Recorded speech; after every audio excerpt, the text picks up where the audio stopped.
Hello friends, स्वागत है आपका हमारे यूट्यूब चैनल लोकेश गुड़ा मैथ्स पर। आज मैं लोकेश चौधरी आपके लिए लेकर आया हूँ बहुत ही बेहतरीन सेशन जो होने वाला है अपना जो सांख्यिकी का जो टॉपिक है वो। और यकीन मानिए ये टॉपिक सबसे ज्यादा नंबर कैरी करता है अपनी क्लास 10th में, और ये डिफेंस में भी ये टॉपिक बहुत धुआंधार लेवल का आता है और हर बार इसका एक क्वेश्चन देखने को मिलता है।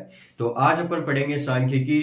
तो सांख्यिकी स्टार्ट करने से पहले आप अपना काम कीजिए कि आप चैनल को लाइक सब्सक्राइब इसमें कमी मत छोड़िए, और मैं आपको सांख्यिकी को पढ़ाने में कमी नहीं छोड़ूंगा, ये मेरा वादा है आपसे। तो चलिए स्टार्ट करते हैं आज अपन अपना टॉपिक सांख्यिकी। तो सांख्यिकी में सबसे पहले अपन तीन केंद्रीय मापकों का अध्ययन करेंगे, वो है माध्य, माध्यक, बहुलक। अब इन तीनों को अपन वन बाय वन लेंगे। पहले अपन माध्य पढ़ेंगे, उसके बाद माध्यक पढ़ेंगे, उसके बाद बहुलक। और यहाँ से एक छह से जो 6 नंबर का क्वेश्चन है वो पक्का आएगा, यानी कि यहाँ से एक बड़ा क्वेश्चन आएगा, और 4 नंबर का 2 नंबर का क्वेश्चन यहाँ से पूछा जाएगा। तो चलिए अपन बिना देरी के स्टार्ट करते हैं अपना टॉपिक माध्य। तो माध्य में सबसे पहले याद रखने वाली बात यह है कि हम क्या क्या पढ़ने वाले हैं। ठीक है, तो सबसे पहले अपन माध्य का ऑपरेशन करेंगे। तो ऑपरेशन करने से पहले सबसे पहले ये पता होना चाहिए कि इसके अंदर है क्या। तो इसके अंदर क्या है, एक तो प्रत्यक्ष विधि का अध्ययन करेंगे, इसमें अपन एक करेंगे अपन कल्पित माध्य विधि का अध्ययन करेंगे, फिर पढ़ेंगे अपन पग विसरण विधि। तो इससे इन तीनों से एक 6 नंबर का क्वेश्चन जो पूछे जाने की पॉसिबिलिटी है वो बहुत ज्यादा है। तो इसको एक भी टॉपिक को मिस मत करना, क्योंकि यहाँ से बहुत बड़ा जो क्वेश्चन आएगा वो आ सकता है, और यहाँ से डिटो कॉन्सेप्ट छपेगा। तो चलिए स्टार्ट करते हैं माध्य। तो सबसे पहले तो माध्य होता क्या है, सभी ने इसको अपने एक एग्जांपल से देखते हैं। मान लीजिए मैं मुझसे कोई पूछे कि आप कितनी रोटियां खाते हो, तो मैं बोलूँ कि मैं एक दिन में एक, फिर मैं कभी 2 खा लेता हूँ, ज्यादा भूख हो तो मैं 3 खा लेता हूँ। अब कोई मैं ऐसे थोड़ी बताऊंगा कि मैं कभी 1 खाता हूँ कभी 2 खाता हूँ, मैं ऐसे बोलूंगा कि मैं 2 रोटियां खाता हूँ। तो वो कैसे बोला मैंने, क्योंकि एवरेज उनका क्या है 2, क्योंकि एक दिन मैंने 1 खाई, एक दिन मैंने 2 खाई, एक दिन मैंने 3 खाई, तो उनका एवरेज क्या है 2। तो एवरेज देखिए, एक दिन मैंने कितनी खाई, एक दिन 2 और एक दिन 3। ठीक है, और ये कितने दिनों की बात है, 3 दिन की बात है। तो इसका अगर अपन भाग दे देते हैं तो ये क्या आता है एवरेज। तो मैं इसको क्या बोलूंगा कि मैंने कितनी रोटियां खाई, 3 2 5 1 6, 6 में अगर 3 का भाग देंगे तो क्या आएगा। तो अगर मुझसे कोई पूछेगा कि तुम कितनी रोटियां खाते हो, तो मैं क्या बोलूंगा 2 रोटियां। मैं ये नहीं बोलूंगा कि मैं कभी 1 खाता हूँ, कभी 2 खाता हूँ, कभी 3। ठीक है, आई होप सभी को समझ में आया होगा। ये क्या चीज है, ये रोटियां नहीं है, ये क्या है एवरेज। ये क्या है एवरेज, इसको बोलते हैं एवरेज। और ऐसा ही होता है माध्य, माध्य भी डिटो ऐसा ही होता है, यानी कि एवरेज जैसा ही होता है अपना माध्य। तो माध्य को अपने बेसिक से देखते हैं। अब मान लीजिए माध्य को ही अपन स्टार्ट करेंगे कि एग्जाम्पल से, क्योंकि एग्जाम्पल से ज्यादा समझ में आता है। तो मान लीजिए एक क्लास है, ठीक है, उसमें बच्चों ने 100 में से जो नंबर है वो गेन की कितने कितने। मान लीजिए किसने 10 की, किसी के 20 आ गए, किसी के 30 आ गए, किसी के 50 आ गए। ठीक है, इस तरीके से 4 बच्चों के नंबर आ गए। अब पूछे कि इनका माध्य कितना है, तो सेम टू सेम, यानी कि जो अपने एवरेज निकालना था उसी प्रकार अपने कैसे क्या निकालेंगे माध्य। तो माध्य किस प्रकार से, माध्य को अपन डिनोट करते हैं अक्ष बार से। तो टोटल कितने जो इनका योग कितना है 20 30 60 और 60 और 50 110। और टोटल संख्या कितनी है 1 2 3 4, इनका भाग दे देंगे तो अपना क्या जाएगा माध्य। माध्य क्या जाएगा 4 दूनी 8 और 3 4 संख्या 28 27 पॉइंट कुछ, इसका क्या आएगा अपना माध्य आएगा। तो आपको ये यहाँ से यानी कि एक से 2 नंबर का जो क्वेश्चन पूछा जाता है वो आ सकता है, यहाँ से कोई 6 नंबर का क्वेश्चन नहीं बनेगा। ठीक है, अब आगे यानी कि समझने के लिए जो है ये इंपॉर्टेंट है। अब इसको समझिए। अब ऐसे मान लीजिए यही है कि जो 10 नंबर है वो 5 बच्चों के आ गए, 20 नंबर है वो कितने के आ गई 2 के आ गई, 30 नंबर है वो 3 बच्चों के आ गए, 50 नंबर है वो 4 बच्चों के आ गए। अब क्वेश्चन ऐसा हो गया। ठीक है, तो क्वेश्चन में सबसे पहले ये पता होना चाहिए किसको अपन क्या बोलते हैं। अगर 5 बच्चों की 10 नंबर आए, मतलब रिपीटेड नंबर, यानी कि मोहन के भी 10 आए, सोहन के भी 10 आए, मतलब 10 नंबर क्या हो रहे हैं रिपीट हो रहे हैं, तो इसको बोलते हैं बारंबारता। क्या बोलते हैं बारंबारता फ्रीक्वेंसी। और इसको बोलते हैं प्रेक्षक। प्रेक्षक मतलब होता है प्रयोग, मतलब प्रयोग कितने किए अपने 10 नंबर पर प्रयोग किया तो कितने के आए, 5 के आए। इसका यानी कि अगर अपने इसको प्रैक्टिकली देखें तो ऐसे आएगा कि 10 नंबर का अपने प्रयोग किया तो कितने के आए, 5 के रिपीट हुए। 20 का प्रयोग किया तो 2 के रिपीट हुए। ठीक है, इसको बोलते हैं प्रेक्षक और इसको बोलते हैं बारंबारता। इसको रिप्रेजेंट करते हैं अक्ष से, इसको रिप्रेजेंट करते हैं एफ से। अब इसको लिखने का जो तरीका देखिए वो अपन क्वेश्चन में किस तरीके से निकालेंगे यहाँ से, यानी कि 2 नंबर का भी क्वेश्चन आ सकता है और 4 नंबर का क्वेश्चन भी आ सकता है, और जो 14.1 है उसमें ऐसे क्वेश्चन भरे पड़े हैं। तो इसको अपन लिखेंगे, सबसे पहले अक्ष लिखेंगे। अक्ष कितने, 10, 20, 30 और 50।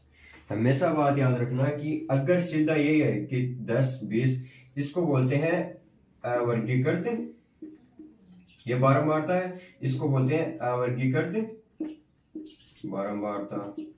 यानी कि इस पूरी में ये कौन सी बारंबारता है, अवर्गीकृत बारंबारता। अगर ऐसे आ जाए कि वर्ग बना दे इसमें 10 से 20 के बीच में, तो ये क्या है, वर्ग है, और इसको बोलते हैं वर्गीकृत बारंबारता, बारंबारता। ठीक है, ये समझाने के लिए कि अवर्गीकृत कौन सी होती है और वर्गीकृत कौन सी होती है।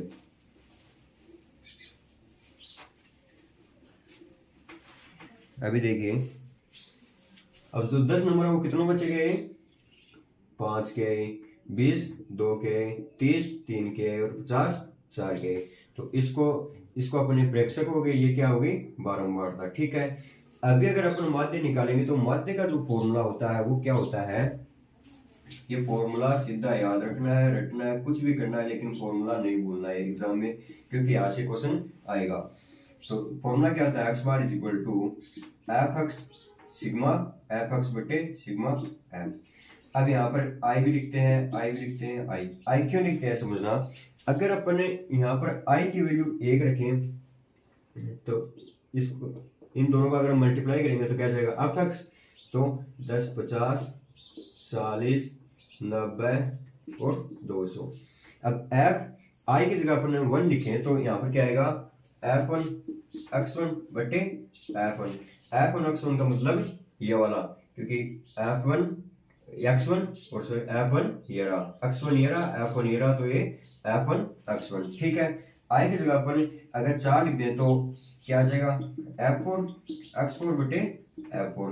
तो 1 2 3 4, यहाँ पर ये x4 हो गया, ये F4 हो गया, तो ये क्या हो गया, F4 x4। समझ में आ गया। अगर नहीं समझ में आया तो घबराने वाली बात नहीं है, आगे समझ में आ जाएगा।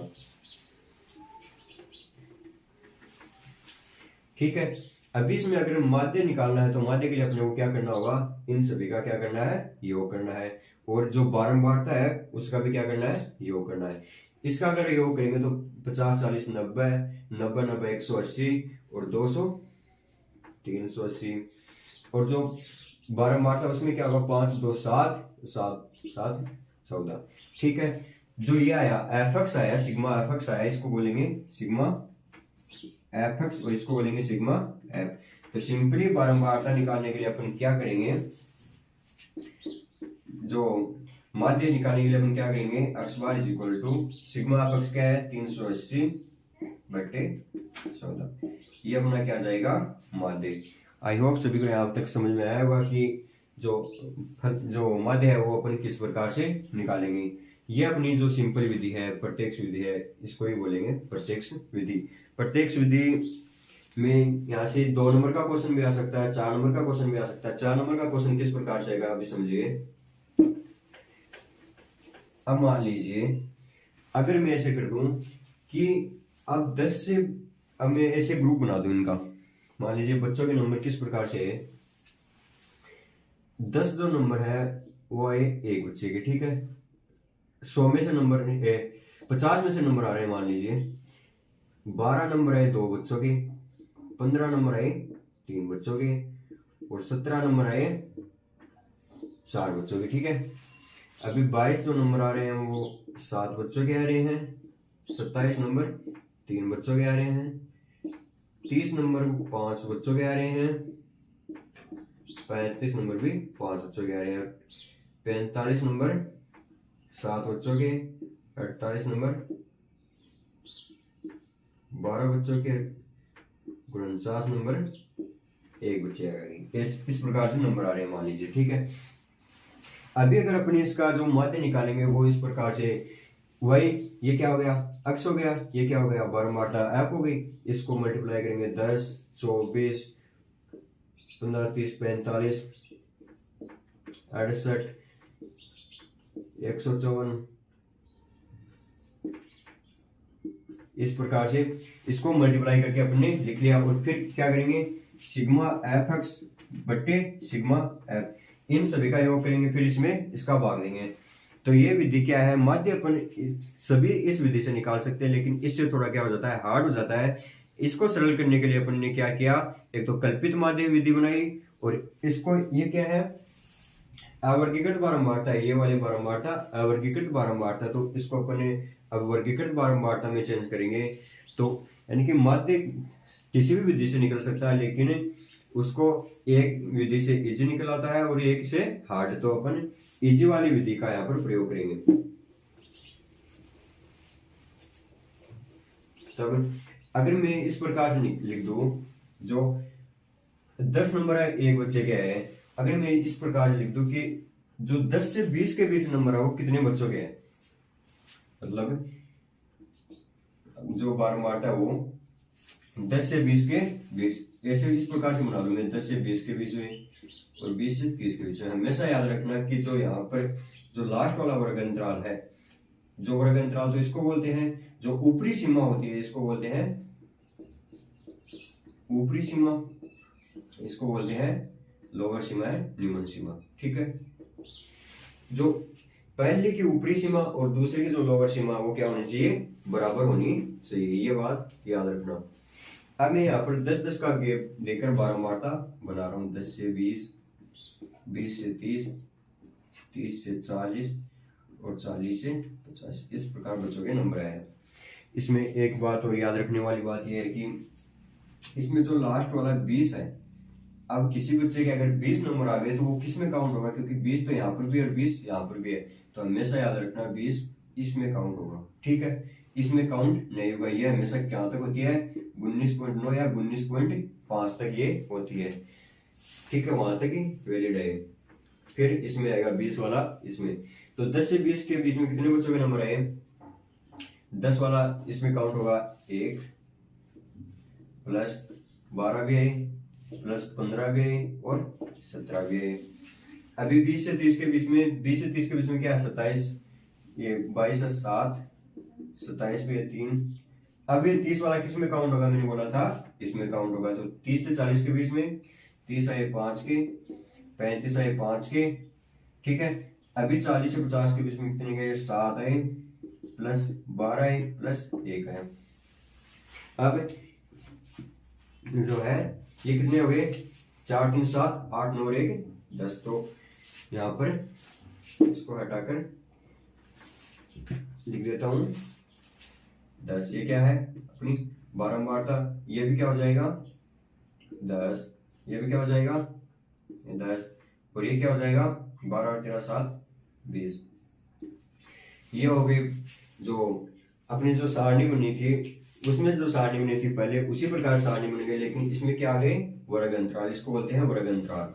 ये वर्ग अंतराल आ गए, तो इस विधि को अपन किस प्रकार से सोल्व करेंगे, तो वो देखिए, इसमें अपन निकालेंगे चिन्ह, यानी कि जो ऊपरी सीमा है और जो न्यूनतम सीमा है उसी प्रकार से अब क्या निकालेंगे अपन, ऊपरी सीमा प्लस निम्न सीमा बटे जो इनका गैप है वो, इसमें अंतर कितने का है 10, ठीक है। ये अक्ष की तरह ही यहाँ पर ये काम करेगा, जो अपन यहाँ पर निकालेंगे ये किसकी तरह काम करेगा, इसकी तरह, और इसको बोलते हैं वर्ग चिन्ह, ठीक है। तो ऊपरी सीमा क्या है 20 और निचली सीमा 10, तो 20 प्लस 10 30, 30 में 20 प्लस 10, सॉरी, इसमें अपन क्या निकालेंगे, इनका जो एवरेज है, इन दोनों का एवरेज, यहाँ पर ये वर्ग अंतराल 10 नहीं आएगा, यहाँ पर एक जो एवरेज मैंने सबसे पहले बोला था कि इन दोनों का जो एवरेज है वो लेंगे यहाँ पर, तो 20 प्लस 10 बटे, तो कितनी संख्या है 2, तो ये क्या आ जाएगा 15। ठीक है, इसको अक्साई मान लीजिए 15, 30, 50, 25, 35 और 45। इस प्रकार से इसको बोलेंगे वर्ग चिन्ह। ठीक है, इसमें यह ध्यान रखने वाली बात है कि जो इन दोनों का योग बट्टे दोनों संख्याओं में 2 का भाग, यानी कि यहाँ पर ये इसका एवरेज काम में लेना है दोनों का। ठीक है, अभी अगर अपन इसको निकालेंगे तो सेम वही प्रोसेस जो पहले अपन ने उस क्वेश्चन में देखा था वही। अब इसमें एफ एक्साई 150, 250, 350 और 900। ठीक है, इन दोनों को अपने मल्टीप्लाई कर लिया। आप क्या करेंगे, सिग्मा एफ एक्साई बटे सिग्मा, ये क्या है, माध्य का अपना फॉर्मूला है। अब इन सभी का योग कर लेंगे और यहाँ पर ये बारंबारता है, इसका योग कर लेंगे। 20 + 30 40 और जो 50 और ये क्या हो जाएगा, कितना हो जाएगा, 300, 400, 400 और 500 700, 750, तो यह हो जाएगा 1650। तो 1650 में अगर अपन 50 का भाग देंगे, 0 5 3 15, 5 3 15, तो इसका जो माध्य है वो क्या आ जाएगा, 33। आई होप सभी को समझ में आया होगा किस प्रकार से माध्य निकालते हैं। यहाँ पर ध्यान रखने वाली बात यह है कि वर्ग चिन्ह में अपन क्या करेंगे, इन दोनों संख्याओं को जोड़ेंगे, उसमें 2 का भाग देंगे तो वो अपने वर्ग चिन्ह आ जाएंगे। और वर्ग चिन्ह किस तरीके से काम करेंगे, जो प्रेक्षक जो पहले वाले क्वेश्चन में थे प्रेक्षक की तरह क्या काम करेंगे, वर्ग चिन्ह, और इससे अपन निकालेंगे अपना माध्य। ठीक है, यहाँ तक कोई दिक्कत है इसमें, प्रत्येक विधि में किसी को दिक्कत नहीं होनी चाहिए। अभी आगे अपन देखते हैं। अब क्या हुआ कि जो संख्या अगर बढ़ी आ जाए तो उसके लिए जो कल्पित माध्य विधि है और पग विचलन विधि है उसका अध्ययन अपन कल करेंगे, क्योंकि आज के लिए इतना ही।